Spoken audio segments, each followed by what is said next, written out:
hope everybody is similarly like us, excited to have this conversation. I don't know. I invited today 1,000 people again. And the topic of today is the sales and leadership challenges for startups. And I think that's startups are a special animal in the whole business world, I think. Yes. What is your experience so far? Yeah, I mean, they have lots of challenges, definitely in leadership. Yes. Sales, I think that's more your pot, so you can talk about that. But definitely, and I think that the biggest challenges startups have is when they grow suddenly, because often they're a couple of friends or a couple of people together that start working together and they start building something, and it's all fine when they're a small group, but then when it starts growing, that's when all the challenges start popping up, especially on the leadership side front. I don't know about sales, but that's where often things start falling off the Yes. So, but I would say what I would say initially. I mean, I agree with everything that you said. Is that we need to investigate what is the, let's say, the reason why a startup took place. Is that is that something that happened naturally, or is it because they are chasing to get funded and they find the opportunity to raise money and capital to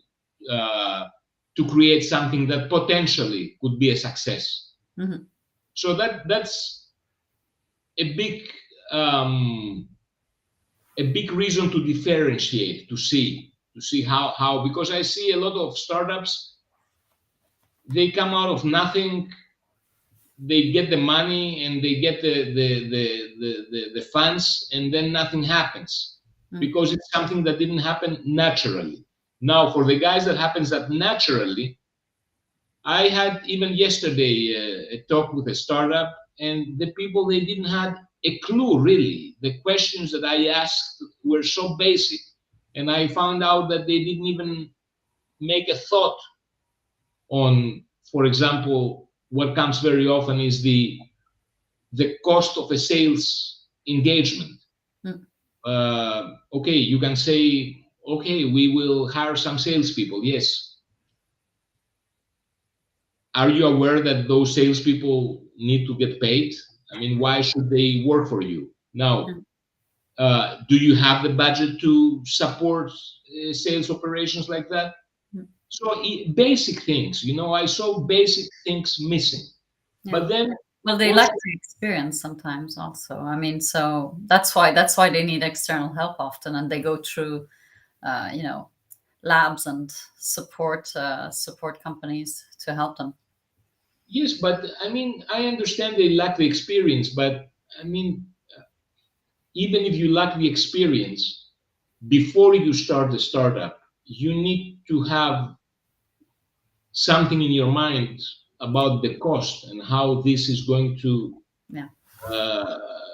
affect your operations. That's.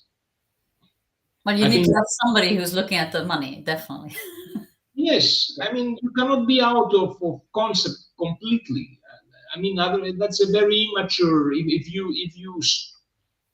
you already invested time to set up, let's say, the legal part of the company without prior knowing more or less on what is going to be the frame of certain actions.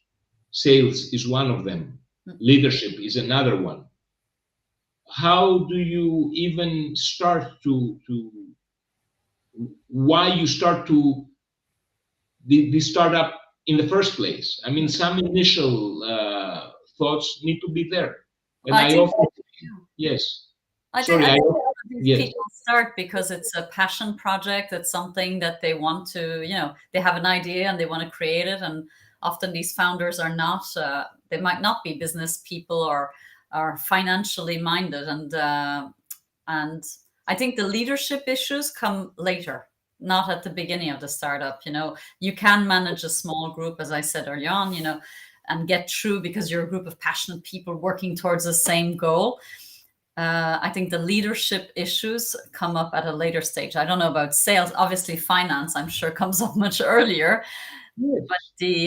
But the leadership issues will come at a later stage, and that's also the problem. Is because there's no issue.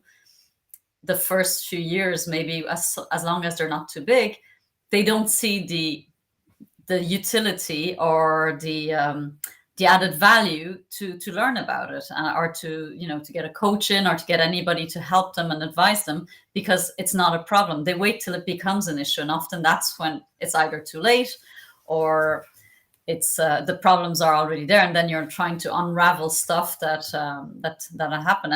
And one of the things that happens the most frequently is often these small startups which have a great culture because they're a small group of people, same passion, same idea. When they grow, the culture falls apart because they don't know the leader, they don't have the leadership skills to maintain it. The leadership skills are among some of the skills that they don't have, and that is why I think the percentage of successful startups is 1 or 2%. And I can. Is that low? Wow. It is that low. It is that low, unfortunately, because it's not enough to have just a good idea. Yeah. And we go now again on that what Elon Musk also said about wishful thinking. So yes, you have the idea as a developer, as a software expert, or you have a very good business idea. You think it's a very good business idea because the core, let's say, the core of your idea is unique, and you see value in that. But one thing is this, and another thing is that you take this idea and you put it outside in reality, and that is where a lot of people are losing, because what they had as an idea doesn't reflect the challenges that they will have in reality. To give you like an example here, what I often see very often on startups is, okay, they come with I ask the question, what are the unique selling points of your product? Let alone that many, they don't have any unique selling points. Some of them, they have unique selling points, which are true unique selling points. However, the message to show these unique selling points, it's a very weak message. And there is a misunderstanding there, because when I say that, most of them, they don't understand me. I say, what you say, yes, it's really good. It's really good for you. But as a message, you need to convert this message to something that is digestible from your audience. Yeah. Have you ever thought about your audience, what they think, how they operate, how this message is going to sound in their ears? So that is basic stuff. Another thing that I often see on people starting new businesses is they get too much concentrated on the typical parts of the business. So the legal part, the accounting part, how we're going to make this, where is going to be the new office, and on that. But the main question to ask is there money going to come in, and how fast?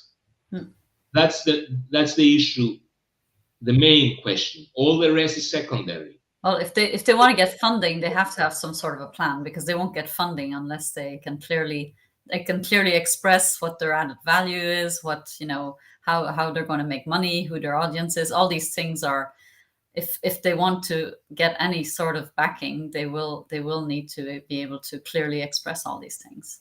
I agree with you till a certain extent, but even on the funding thing, Maria, I think there are a lot of reasons there, and a lot of let's say backstage politics and reasons why somebody is getting funded to do something. And many times the companies that are getting funded are getting funded not for the reasons that everybody thinks they are getting funded. You always have a dark side of your story. There's always something Exactly. in the There is background. always a conspiracy behind. It's like you don't know. There's things happening. Oh, you're gonna shatter my world of where I thought everybody was beautiful and Yes, perfect and kind but and nice. it's true because No ulterior motives. I know stories. I know stories that Yeah, but I'm people sure there's some good ones too. Not all. They're not all bad, right? they You have wanted some good no, stories, right? no, of course not. Of course not. I mean, most of them are really people that they start something and the investors have the expectation Yeah. that this is going to, in some point, it's going to generate revenue. But I also can sense that many of those investors are investing in a variety of different startups and see Yeah, they have portfolio. what is the trend with the knowledge that yes, most of them are going to fail for various different reasons. Yeah. So what yes. what advice could you give that would help these startups to get better in sales? Ooh, that's a very difficult question because the advice, if somebody is not interested on sales and that is not his topic and he doesn't want to improve himself to become an expert on sales, the advice that I would give is to ask people that have the commercial experience. Yeah, hire somebody who is, right? Huh? If you can't do something, get somebody in who can, right? So an expert. No? The expert thing, it's again, I mean, it has to be somebody that you know and you trust. Yeah. Because everybody has an opinion. Everybody has an opinion, and the opinion, it's not always necessary.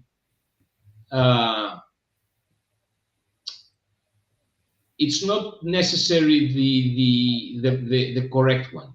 So if you truly believe in your product, it doesn't mean that somebody is going to tell you, no, that's not a good product and you shouldn't do this because of this and that reason.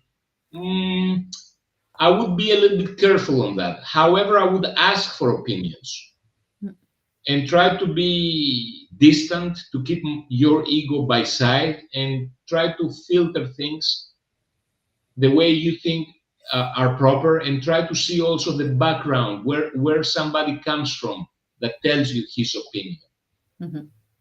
I've heard in the past many opinions that they were completely really rubbish opinions from people that suppose they knew. The opinions were that bad, not with intent, of course, but the opinions were bad because they saw the things through a very narrow perspective. So I would ask for opinions if I didn't know, but I would filter them as objectively as that can be possible. That would be my advice. It's not a very good advice. I know it's a like kind of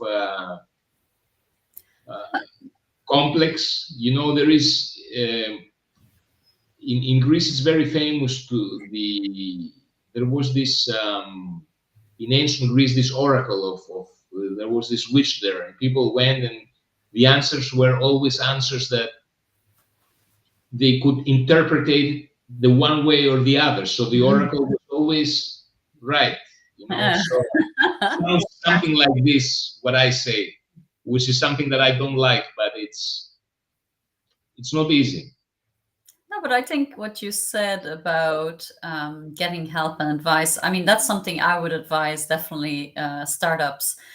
You don't need to reinvent the wheel. Loads of people have done this before you. Find someone who's ahead of the game, who's done it before you, and try and find some mentors and some people to advise you and help you to make sure that you're not making the mistakes they made.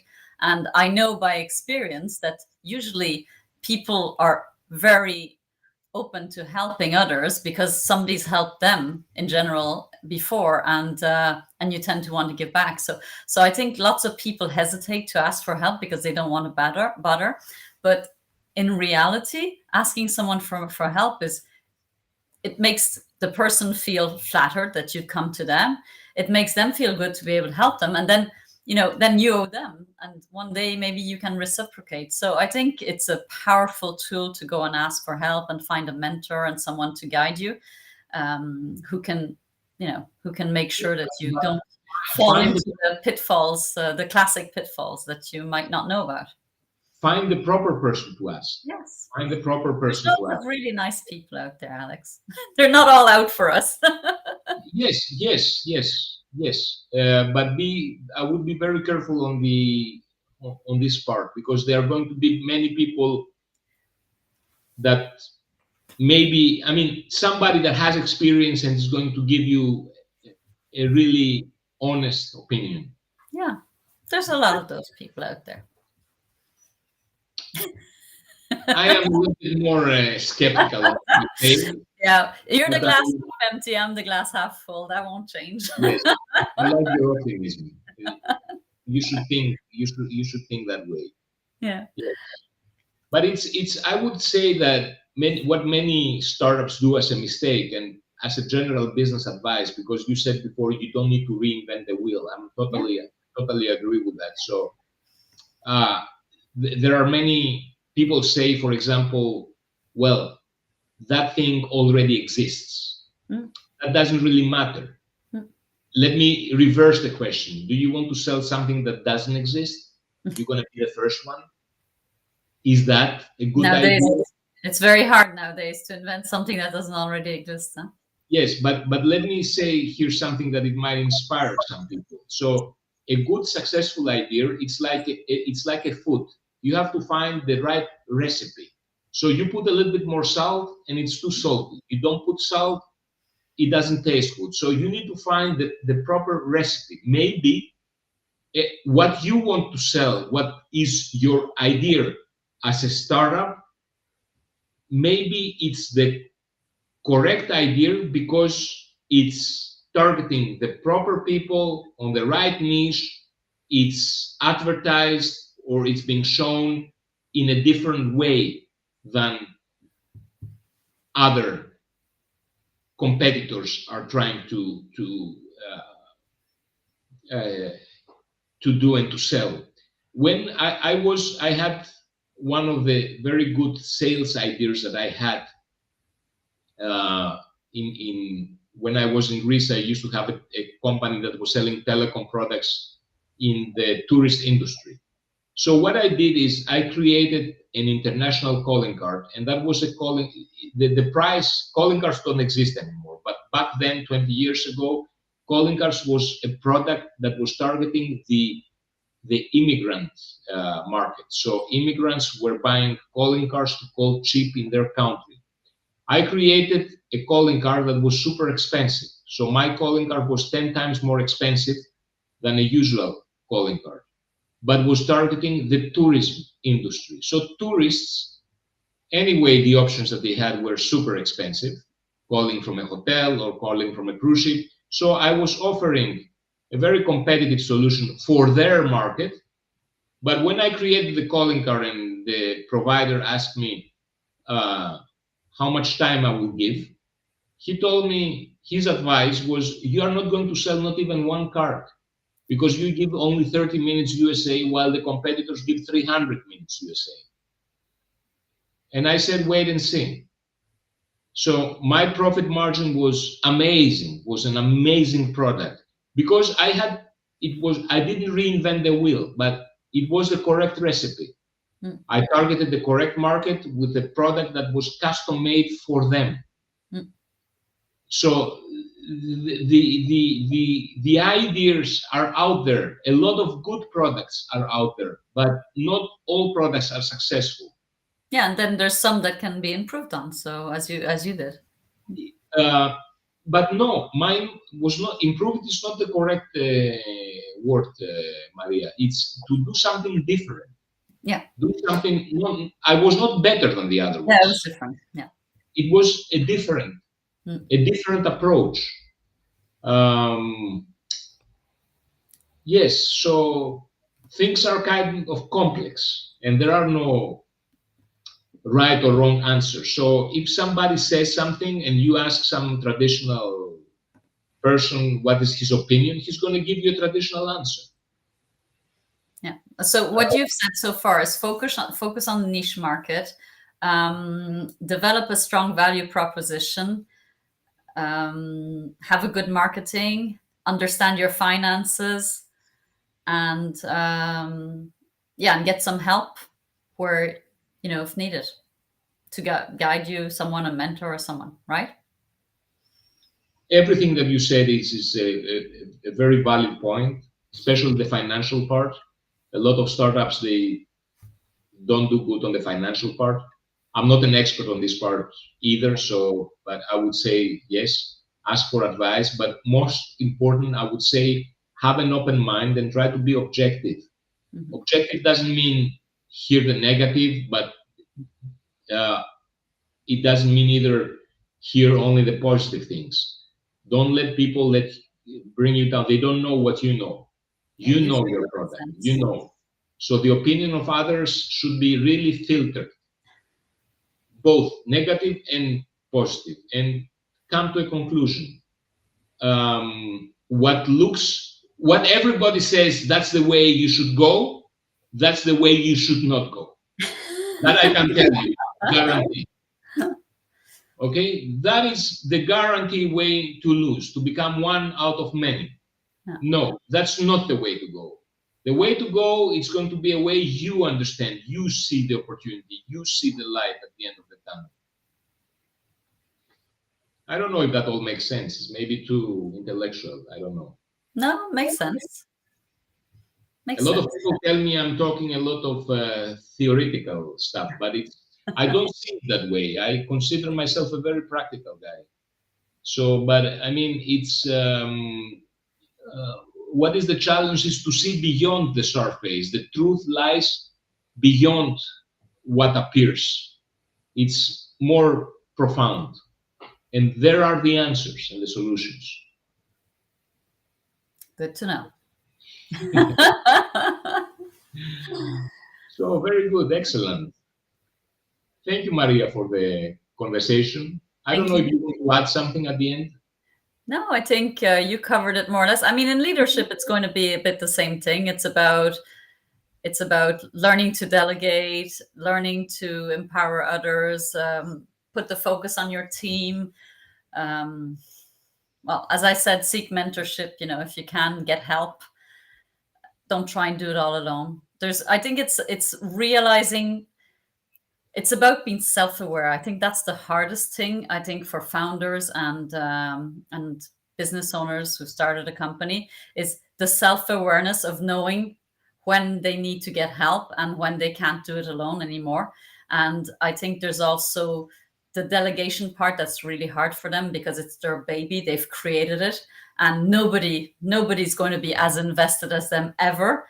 So letting go of some things and being okay with the fact that the person you're delegating it to is not going to love it as much as you do, is really hard for some of them. And I think that's where a lot of them really struggle to let go and trust people. But if you don't let go, you never are going to grow. So that is something that you learn to overcome. Yeah, but that's it's the emotional versus the rational, and it's also having that awareness that you're at a point where you need to do this, and that you have to step back from being the person doing everything in your business and being the person leading and having the vision so that others can do the work. And that's where it's a tipping point often in the leadership for people in startups and founders. That's where the struggle happens mainly, I'd say. Of course. Very good. So thank you, Maria. So we're going to meet again in 2 weeks. Yes. It was a pleasure talking to you again. As always. So thank you, Maria. Thank you. Thank you. Bye-bye.